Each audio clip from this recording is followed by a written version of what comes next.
Quran firman Allah, hadis perbuatan, perkataan dan diamnya Rasulullah. Rasulullah selalu dibimbing oleh Allah Subhanahu wa Ta'ala. Ini dalil yang tidak boleh diganggu-gugat. Tidak boleh akal kita menentang dalil. Tapi bisa juga akal itu, bisa juga kalimatnya bisa juga akal itu nanti jadi dalil.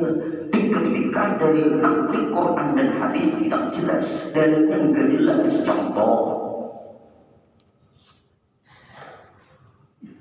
ayat Al-Quran yang berbunyi innamal khamru wal maisir wal ansabu wal azlamu rijsun min amali syaitan fajtanibuhu la'allakum tuflihun.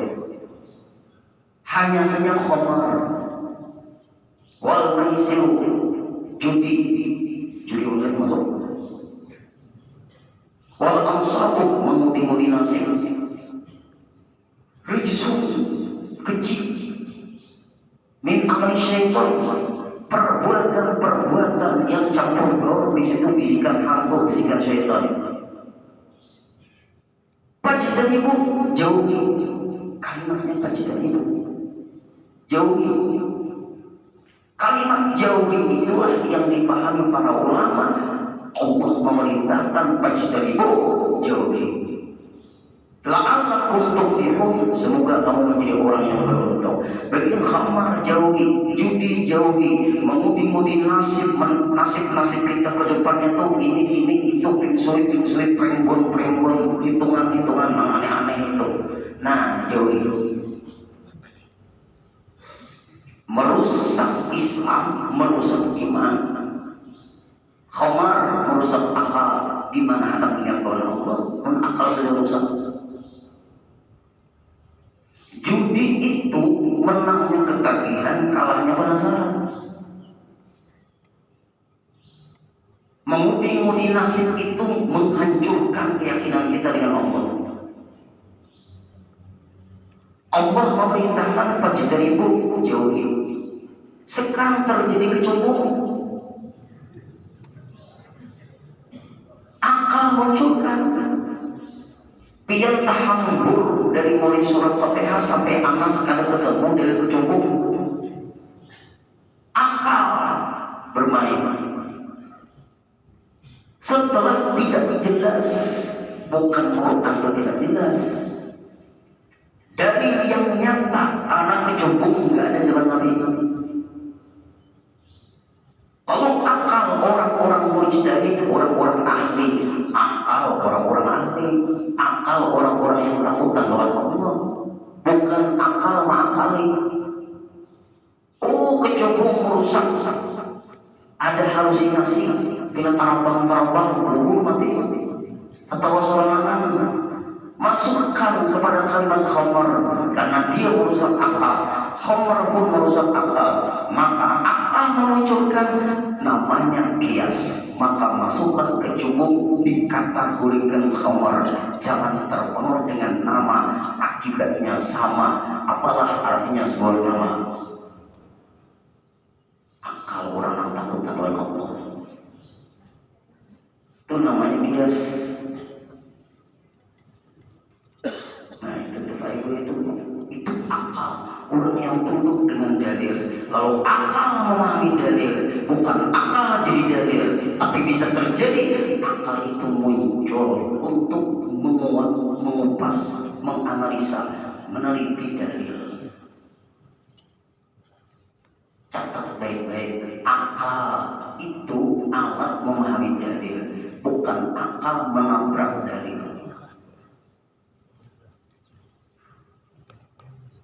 Makanya Pak Ibu beda orang beriman dan orang beriman itu lain, pikirannya lain. Adakah dari Al-Quran? Afala tatafakkarun, ikam kada berpikirkah? Ujar Allah Ta'ala. Afala ta'qilun, ikam kada berakal. Lihat. Afala ta'qilun, apakah kalian kada berakal? Afala tatafakkarun, apakah kalian tidak berpikir? Apakah tubsirun, apakah kalian tidak melihat? Itu pertanyaan yang menyerang orang yang menuhankan akal. Makanya akalnya berdudik, asumsi itu berdudik, referensinya munculkan dulu. Di ketika asumsi bertabrakan dengan referensi, tinggalkan orang itu. Karena dia menuhankan asumsi, menantang referensi. Semua orang bisa berasumsi, tapi tidak semua orang bisa membuktikan referensi. Berat, Ibu. Dikira orang-orang zaman jahiliyah itu kan pintar, Abu Jahal itu pintar. Dikira Abu Lahab itu kan pintar, pintar. Dikira Raja Namrud itu kan pintar, mantap. Dikira Fir'aun itu kan? Ada baik, mereka orang pintar semua, tapi salah menggunakan akal. Nah ini penting. Mukjizat sudah dimunculkan oleh Allah dengan para nabi dan rasul, tapi kita tutup mata hati. Nih kita pagi ini membahas dalil, akal kita tunduk dengan dalil. Dalil, adapun dalil tadi ada Quran, ada hadis, ada akal. Namanya dalil akal. Maksud dalil akal apa? Akal memahami dalil. Lalu akal itu bisa memunculkan dalil seperti ada ijma, ada kias. Kias sesuatu yang terjadi di zaman kita yang tidak ada dalil yang jelas dalam Al-Quran dan hadis, lalu muncullah kias. Rasulullah berzakat fitrah pakai gandum, kita pakai beras. Karena bahan makanan pokok zaman Rasulullah gandum, kita beras. Karena makanan kita masih. Itu namanya kias. Maaf, jangan dulu memikirkan pakai akal. Nanti dulu, ini kiasnya lebih kuat, nggak boleh. Dia harus pakai aturan pemikiran para ulama ahli. Jangan memahami hukum pakai kepentingan, jangan memahami hukum sesuai selera, nggak bisa. Kias itu kuat. Kalau terjadi perbedaan para ulama tentang memahami hukum, ulama siapa yang berbeda? Sebut ulamanya. Di dalam itu mayoritas ulama siapa? Ulama Syafi'i. Bagaimana Imam Syafi'i? Imam Syafi'i aja mempelajari pahaman Imam Hanafi lewat Imam Syaibani. Imam Syafi'i aja mempelajari pahaman Imam Maliki berguru dengan Imam Maliki. Imam Hambali aja berguru dengan Imam Syafi'i.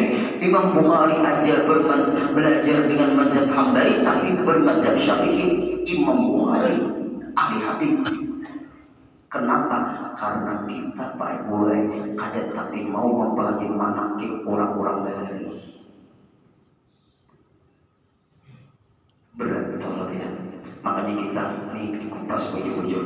Ketika akal tetap di bawah dalil. Ketika akal berhadapan dalil, lengkap kan? Enggak. Akal kita memahami dalil. Ini Quran, Bapak Ibu catat baik-baik. Quran itu sumber ilmu, bukan ilmu. Quran itu sumber ilmu, bukan ilmu. Sumber ilmu lebih hebat daripada ilmu. Fikih itu ilmu. Sumbernya menggali jadi ilmu fikih dari Al-Quran, dari hadis. Ada ijma, ada kias. Tauhid itu ilmu. Pengambilan ilmu tauhid dari Al-Quran dan hadis. Ilmu tauhid munculnya dari sumber Quran dan hadis. Tasawuf itu juga sumbernya dari Quran dan hadis. Makanya Al-Quran sumbernya ilmu. Tetapi apabila ilmu itu bertentangan dengan Quran dan hadis, ilmu itu salah. Apalagi lima kali. Qurannya lengkap. Nah, tunduk akal kita dengan dalil. Tinggal lengkap enggak kita memahami dalil. Nah, Quran hadis ini. Quran itu baik harus mengerti bahasa Arab. Ini orang pondok ada di sini, orang guru ada di sini. Quran itu dipahami harus mengerti bahasa Arab. Karena Al-Quran berbahasa Arab. Enggak boleh kita memahami Quran kalau nggak ngerti bahasa Arab.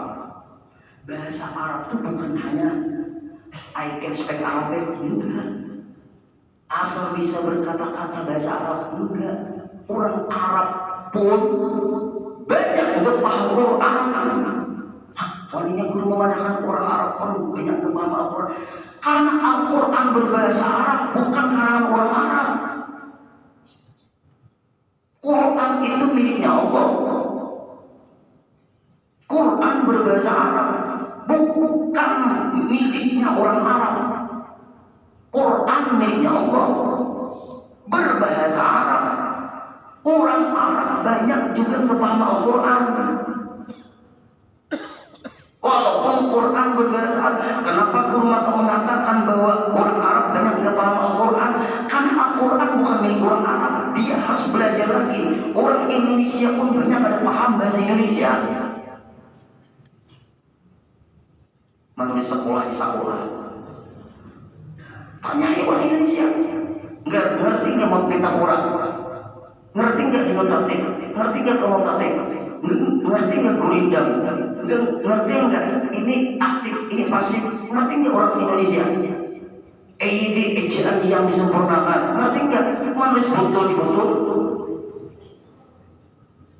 Orang Indonesia banyak yang paham bahasa Indonesia. Dan kalau tadi HP itu Arama, vulkanisir. Orang Indonesia ada manusia bahasa Indonesia salah. Artinya di dalam pelajaran bahasa Indonesia orang ini kira-kira nilainya 100. Bukti orang Indonesia aja banyak salah penulisan bahasa Indonesia, banyak salah pengucapan bahasa Indonesia. Artinya belajar juga. Oh ini denotatif, oh ini konotatif, oh ini metafora, oh ini kata ganti, oh ini subjek, oh ini objek, oh ini predikat. Ayo, paham lah orang Indonesia. Nggak seolah apalagi kita semua SR. Tanya kayak kita belajar kayak predikat apa? Awal.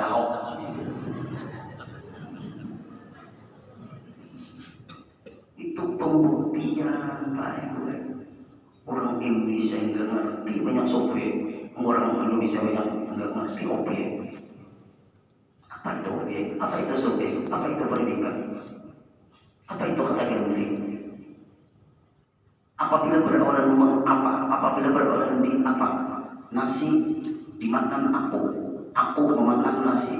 Kalau dibalik Pak, aku memakan nasi dimakan aku. Bujur keduanya. Kalau nasi memakan aku. Nah, dulu belajar juga bahasa Indonesia. Ada di kamus bahasa Indonesia, ada kamus bahasa Indonesia, ada kamus. Apalagi bahasa sekarang, jangan berani berspekulasi.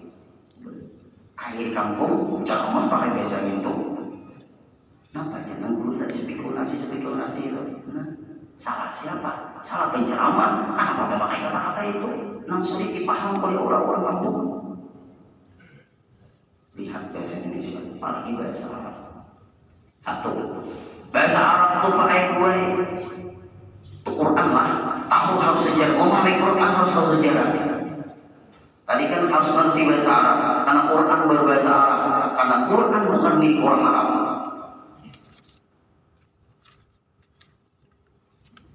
Kemudian Al-Quran itu harus menguasai sejarah. Ini ayat Quran turunnya di mana? Di Mekah, namanya Makkiyah. Ini Quran di mana turunnya? Di Madinah, namanya ayat Madaniyah. Rasulullah ketika turun ayat ini ketika ngapain Rasulullah? Maka antara ayat dengan kejadian yang terjadi Rasulullah harus tahu. Sebab kalau nggak mengerti sejarah turunnya ayat, salah memakai ayat yang seharusnya seperti ini kejadian yang terjadi Rasulullah, dipahamnya kepada yang lain. Gak bisa. Itu ayat Al-Quran. Ayo. Awali wajhaka satral masjidil haram. Apa maksudnya itu? Hadapkan muka kamu, hadapkan di ketika kamu menghadap Allah.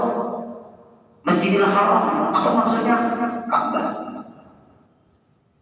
Artinya kita disuruh menghadap ke kiblat. Di pesawat nggak bisa menghadap kiblat. Berarti siapa yang sembahyang di pesawat, ulang sembahyangnya setelah sampai ke tujuan ke bandara mana misalnya sampean. Di pesawat pian sembahyang beberapa waktu. Kalau orang ke Mekah mungkin 3 waktu. Di ketika pian di atas pesawat, waktu sudah masuk, lalu pian sembahyang menghormati waktu sampai ke tujuan, ulang sembahyang sampean. Kenapa?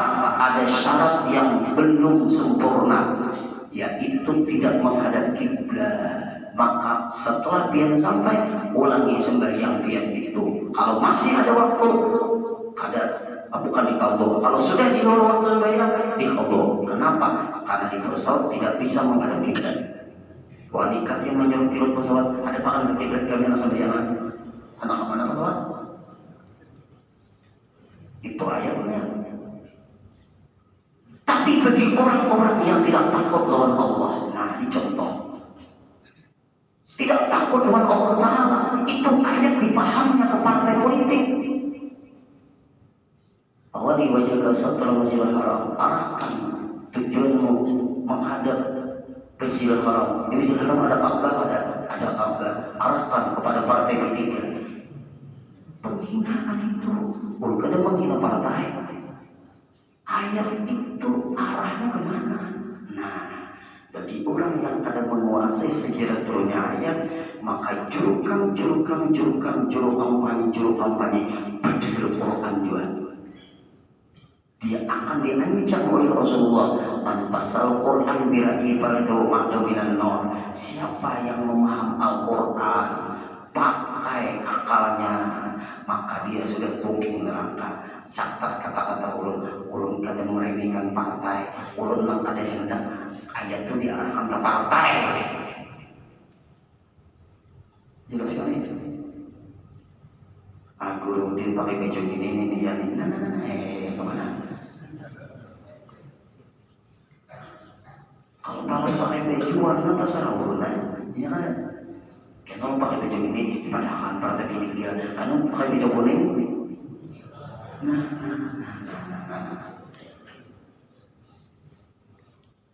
Jangan ayat itu diarahkan ke partai.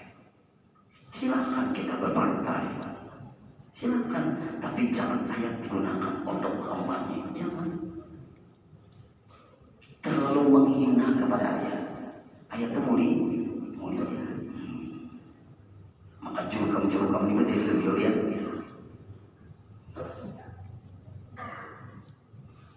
Sambung lagi ayatnya, wala taqrabu wala taqraba hadhihi syajarata fatakuna minadh dhalimin. Janganlah mendekati pohon ini. Kalau mendekati kamu zalim, pohon beringin menimpa pula ke partai Golkar. Ini berbahaya nih. Itu maksud pohon apa? Pohon holde, bukan pohon beringin. Tapi orang kampung ada berdalil juga lah. Orang kampung mohon kadang ahli sejarah memahami ayat, maka orang sangat hantar memahami Quran sesuai selera. Itu akal orang yang tidak takut dengan Allah. Nah, terus ini cara kita memahami Bapak Ibu. Lalu dari tadi kan ada Quran, ada hadis, ada akal.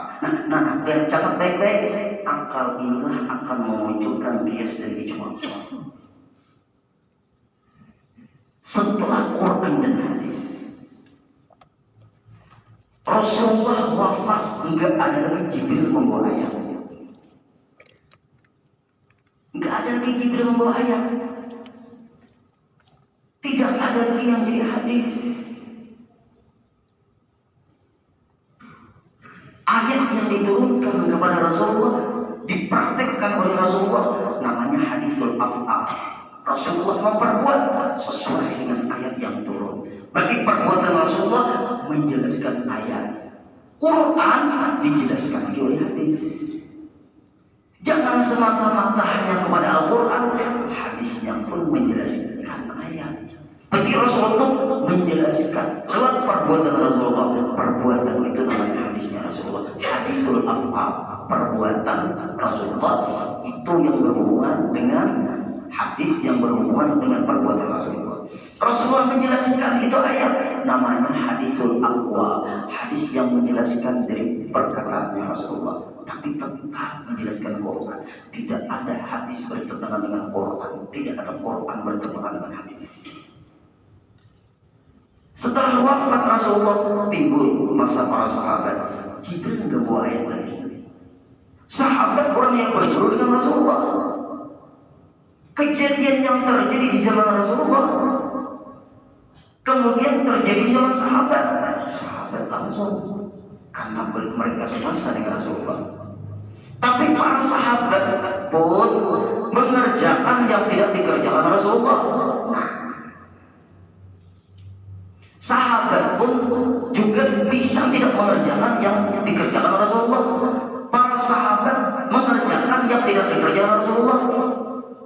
Sayyidina Abu Bakar waktu jadi khalifah, 70 para penghafal Quran yang ahli meninggal dunia dalam pembantaian nabi-nabi palsu, perang menumpas nabi-nabi palsu. Lalu Umar bin Khattab memberikan pandangan, kumpulkan Quran. Nah, lalu dikumpulkan, disetujui oleh Sayyidina Abu Bakar. Tidak ada Rasulullah memerintahkan mengumpulkan Quran. Dikumpulkan oleh para sahabat. Ini bukti sahabat itu tidak melakukan yang tidak dilakukan Rasulullah. Mereka melakukan walaupun Rasul tidak melakukan. Mereka melakukan walaupun tidak ada hadis menyuruh mengumpulkan Quran. Kalau Al-Quran tidak dikumpulkan, sampai masa kita bisa dipalsukan Quran juga boleh. Jelas. Zaman Sayyidina Umar bin Khattab. Nah, ini namanya dari akal Pak Ibu. Ada kias tadi ijma di situ.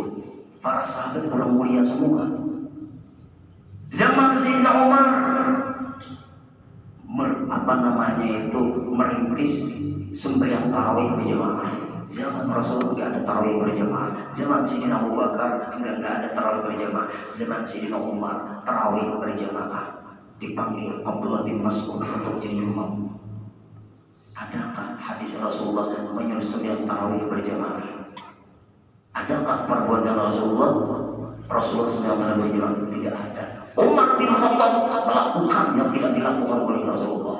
Itu yang disebut bid'ah yang baik. Kira-kira kalau salat tarawih kalau berjamaah tagawih. Oh, tagawih ada. Jangan terpengaruh, gak pernah dilakukan Rasulullah, gak pernah dilakukan Rasulullah. Sahabat pun tidak melakukan yang sahabat pun melakukan yang tidak dilakukan Rasulullah. Terpengaruh kita dengan kalimat jangan melakukan yang tidak dilakukan Rasulullah. Kita kurang membaca sejarah, kalah kita.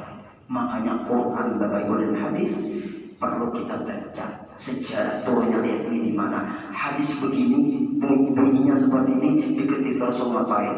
Itu namanya Bapak Ibu ada ilmunya asbabul wurud. Kalau Quran namanya asbabun nuzul. Kalau polisi itu ya rekonstruksi olah TKP. Kenapa maka terjadi pembunuhan seperti ini? Oh, motifnya begini, masalahnya ini. Kepolisian yang paham. Iyalah. Terus lagi. Dari cuma itu. Sayyidina Utsman bin Affan menambah azan Jumat 2 kali. Azan itu sekali ya.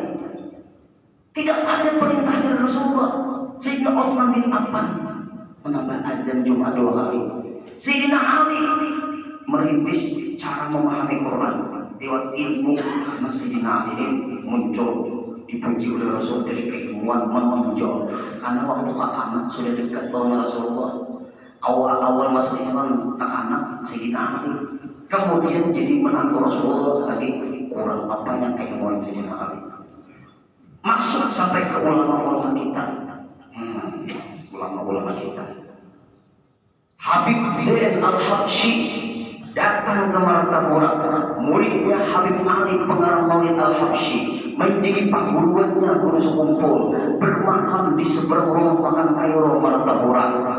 Guru sekumpul yang memasyhurkan Maulid Al-Habsyi. Isi Maulid Habsyi memuji Rasulullah. Terkenallah Maulid Habsyi di Martapura dan sekitarnya, dan juga Maulid Azhar. Guru sekumpul itu mengambil langsung lawan muridnya Habib Ali Al-Habsyi, yaitu Habib Zain Al-Habsyi. Juga guru sekumpul mengambil Maulid Al-Habsyi itu lawan Habib Anis, cucunya pengarang Maulid Al-Habsyi. Sakalnya wahai ini belajar maulidan dengan Nabi, catat manusia itu. Sadar sudah tuh. Kembali lagi, jangan guru kita orang hebat dari akal Pak Ibu. Kemudian kita teruskan lagi, ada waktu lagi dengan dalil yang mengangkatkan mengangkat hadas dengan berdahulu daripada ijma, sudah sepakat dengan air. Dengan air lah, dalil mengangkatkan hadas dengan air dahulu sudah terdahulu daripada ijma, sepakat para ulama ahli. Catat, apabila ijma sepakat para ulama ahli, sudah sepakat kemudian ulama. Ulun tanya, ulama siapa yang sepakat? Siapa yang sepakat? Ulama siapa? Sebut. Kalau ulama itu pakai di macam-macamnya orang, kalau ulama itu dijulungi duit, kalau ulama itu dijanjikan jabatan, kalau ulama itu diberi bimbingan, guru di mana Mbak Bujur? Dah sebujur. Rasulullah aja waktu dakwah, stop dakwah hai Muhammad. Ika mana harta, ika mana tahta, ika mana wanita. Ayo. Nabi Sulaiman pun sama. Innahu min Sulaiman wa innahu bismillahirrahmanirrahim. Hai Ratu Balqis, datanglah kepada kami waktu ni muslimin, buka Quran. Waktu ni muslimin, datanglah kepadaku dalam keadaan menyerahkan diri dan memeluk ajaran Islam. Sampai ini surat kepada Ratu Balqis, dikirim oleh burung hudhud.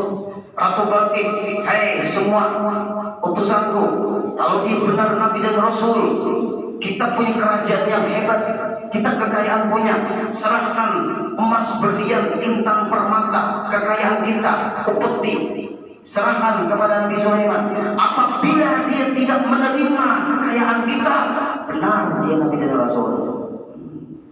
Ayo, kayak apa? Nabi Sulaiman datang itu belum hudhud. Ini supaya Tuhan guru ini jangan terpengaruh dengan tiga ini. Sadang guru ini. Ini kan tiga ini yang menjebulkan hukum tol ya.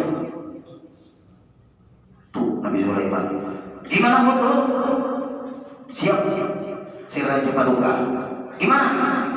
Ratu Balqis akan mengirim utusan menyerahkan semua kekayaan buktinya kepada kita. Semuanya gotong royong buat singgasana yang paling mewah. Nah, jinnya tunduk. Jangan ada sahabat jin. Tunduk. Sampai utusan ke istana kerajaan Nabi Sulaiman dari Sri Ratu menyerahkan ini harta kekayaan kepada engkau, wahai Sri Padungka Raja Sulaiman. Enggak, aku lebih kaya dari kalian. Pulang. Serahkan kepada Ratu Balqis. Yang aku ingin Ratu Balqisnya datang untuk datang menemui aku, bukan bukti kekayaan kalian kalah dapat kekayaanku. Bagi orang mau beriman ini perlu juga sugi, mudahan sugi semua. Tapi dunia akhirat itu jadi orang anak sugi itu Tuhan itu sugi tujuh orang dakwah pulang jalan tuh berangkat kita menemui Raja Sulaiman. Apa ada? Siapa yang bisa memindah singgasana Ratu Balqis itu letakkan ke sini? Dipindahnya Nabi Sulaiman. Jadi ulun akan memindah berapa menit sebelum dia berdiri dari kursi kerajaan istana ini, Ratu Balqis akan pindah langsung. Ada hal yang lebih cepat? Ada. Nah, Asif bin Bardiya, ulama punya karamat. Sebelum mata pian berkedip langsung ada. Laksanakan langsung. Apa bingung Ratu Balqis? Ini kerajaan kita lain kan? Kalah sudah. Kenapa? Karena kalah dari segi kekayaan. Kalah. Pengaruh pun kalah. Apa ada Ratu Balqis langsung memeluk Islam, sakanya jadi bini Nabi Sulaiman boleh. Saddam Sulaiman, Nabi Sulaiman baru begini lagi seperti itu. Nah, itu orang dakwah. Jadi punya kekuasaan tuh dakwah. Ijma. Nah, bagi tadilah air tadi mengangkat hadas. Itu sudah sepakat ulama. Atau menghilangkan hadas, biar catat mengangkatkan hadas, maksudnya menghilangkan hadas. Maka karena bahwasanya Allah menyuruhkan dengan tayamum, apa hubungannya air dengan tayamum? Minggu ke-6 kita bahas. Insyaallah hari ini kita membahas dalil. Pahami sejarah turunnya ayat Quran di ketika Rasulullah Faid itu akan berputar seiring waktu, sejarah itu terulang kembali. Hadis pun sama. Kenapa maka Rasulullah bicara seperti ini? Itu bukan memprotes, menelusuri supaya jangan salah memahami dari hadis ini. Namanya asbabul wurud, ibarat polisi rekonstruksi namanya. Mudah-mudahan paham semua. Cukup sampai di sini. Al-Fatihah.